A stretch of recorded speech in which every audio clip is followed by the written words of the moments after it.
तो चलिए, सबसे पहली स्टोरी सेंसस को लेकर है, यानी कि जनगणना को लेकर के है। देश में देशवासियों की गिनती अब सिर्फ सिर गिनने तक सीमित नहीं रहने वाली। जनगणना 2027 भारत की आबादी के साथ साथ देश की सामाजिक, आर्थिक और डिजिटल तस्वीर भी सामने रखेगा। भारत में जनगणना का इतिहास करीबन 1.5 सदी पुराना है। जी हां, सही सुना आपने, 1.5 सदी पुराना है। 1872 जब देश आजाद भी नहीं हुआ था तब पहली जनगणना हुई, जबकि 81 में पहली नियमित समकालीन जनगणना कराई गई। आजाद भारत में 1951 में हर 10 साल में उसके बाद से जनगणना होती रही, लेकिन 2021 में कोविड-19 महामारी की वजह से यह प्रक्रिया टल गई थी, यानी कि सेंसस होना था, नहीं हुआ। अब 27 की जनगणना कई मायनों में ऐतिहासिक है। पहली बड़ी खासियत समझिए, प्रक्रिया पूरी तरीके से डिजिटल होगी, यानी कागजों की जगह डिजिटल सिस्टम के जरिए देश का डेटा तैयार किया जाएगा।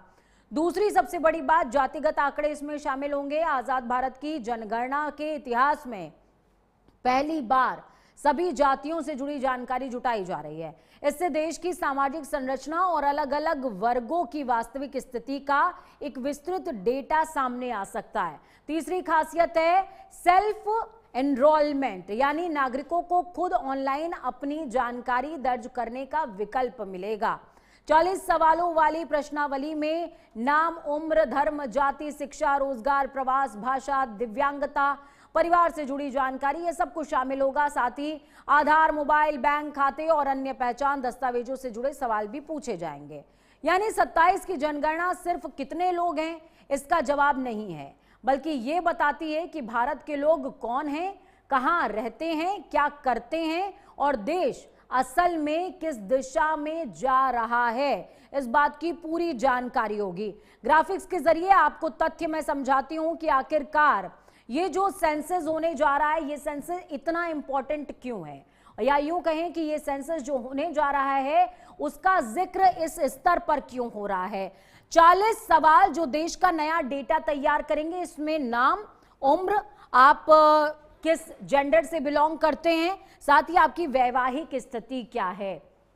अब इसमें खास बात यह है कि ऐसे लोग जो लिव इन में रह रहे हैं उसको भी इसमें एनरोल किया जाएगा। धर्म, जाति और सामाजिक पहचान की जानकारी भी ली जाएगी। इन 40 सवालों में इनका भी जिक्र होगा कि आप मान लीजिए हिंदू कम्युनिटी से आते हैं तो आप ब्राह्मण हैं, आप बनिया हैं, आप किस कम्युनिटी से आते हैं, ये पूरी जानकारी ली जाएगी। साथ में आपकी शैक्षणिक योग्यता क्या है, और अगर आपके पास डिग्री नहीं है तो आपका साक्षरता दर क्या है, और साथ ही यह भी समझा जाएगा कि क्या आप डिजिटली साक्षर हैं या फिर नहीं है, यानी कि आप कंप्यूटर और मोबाइल ऑपरेट कर सकते हैं या नहीं कर सकते। ये तीनों तरह की साक्षरता अलग होती है। रोजगार, पेशा और काम की प्रकृति के बारे में भी आपसे जानकारी ली जाएगी। क्या आप सैलरीड हैं, या आप किसी बुनकर समाज से आते हैं, या आप किसी और समाज से आते हैं जो कि एमएसएमईज में कार्यरत है, ये तमाम जानकारी जुटाई जाएगी। जन्म स्थान, अगर आप प्रवास कर रहे हैं किसी और क्षेत्र में तो उस क्षेत्र का प्रवास स्थान और आपके मौजूदा निवास की जानकारी, यहां पे आपको समझना है, ये पूरी जानकारी आपसे ली जाएगी। आप पैदा कहां हुए, आप काम कहां पर कर रहे हैं, साथ ही आपका घर मौजूदा समय में कहां है, ये पूरी जानकारी सेंसस में जुटाई जाएगी। ये जो डेटा है ये हर लिहाज से बेहद इंपॉर्टेंट है। इसके साथ ही ये समझिए कि आपका जो बैंकिंग इंफ्रास्ट्रक्चर है, या फिर आपके साथ में जितने आप बैंक में आपके खाते हैं वो जानकारी भी ली जाएगी। मोबाइल आपके पास कितने हैं और आप कितने नंबर ऑपरेट कर रहे हैं, मोबाइल से मतलब कितने नंबर्स आप चला रहे हैं। आधार, साथ में पहचान दस्तावेजों की जानकारी, अगर आपके पास पासपोर्ट है, आपके पास राशन कार्ड मौजूद है, तो ये तमाम जानकारी भी आपसे सेंसस में पूछी जाएगी, जुटाई जाएगी।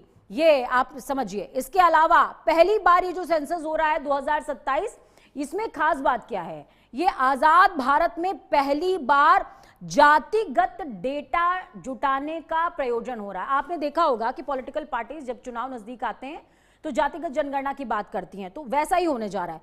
पूरी जनगणना जो है वो डिजिटल प्लेटफॉर्म पर होने जा रही है।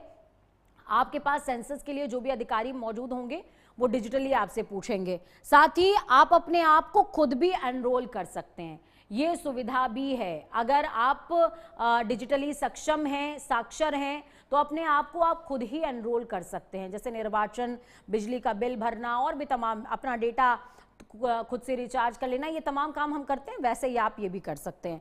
जनसंख्या गणना में 40 सवाल जो हैं वो शामिल किए गए, जिसमें मैंने आपको फर्स्ट हाफ में बताया कि वो कौन कौन से सवाल हैं जिनके जवाब आपको सेंसस के दौरान देने होंगे। इन सवालों का जवाब देकर आप जनगणना का हिस्सा बन सकते हैं। इसमें माइग्रेशन और रोजगार का जो डेटा है वो विस्तृत डेटा आपको देना होगा।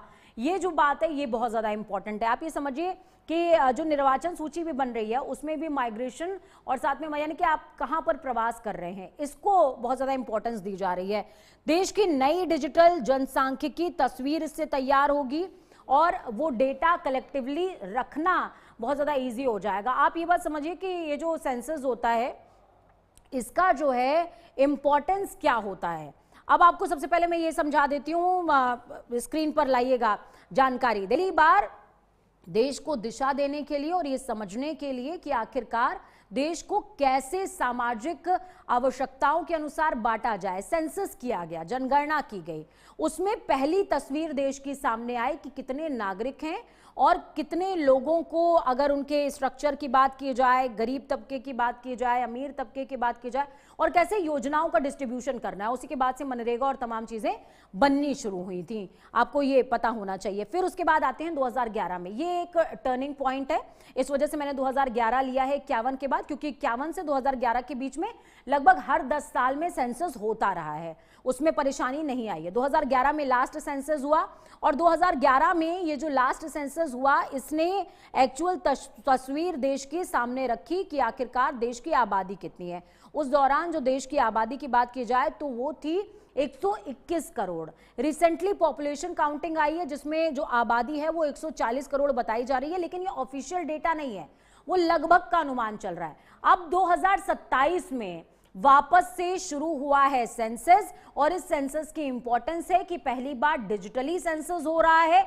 आप खुद एनरोल अपने आप को कर सकते हैं, साथ ही पहली बार जातिगत संरचना को जो है कह सकते हैं कि उसमें उल्लेखित किया जाएगा, जिससे जातिगत संरचना को लेकर आरक्षण की जरूरत है कि नहीं है, महिलाओं को कितनी जरूरत है, पुरुषों को कितनी जरूरत है, साथ में अलग अलग वर्गों को कितनी जरूरत है, ये तमाम चीजें इलैबोरेट की जाएंगी, क्योंकि देश अब नए फेज में जा रहा है। तो ये आवश्यकता है, ये सेंसस की तस्वीर है जो देश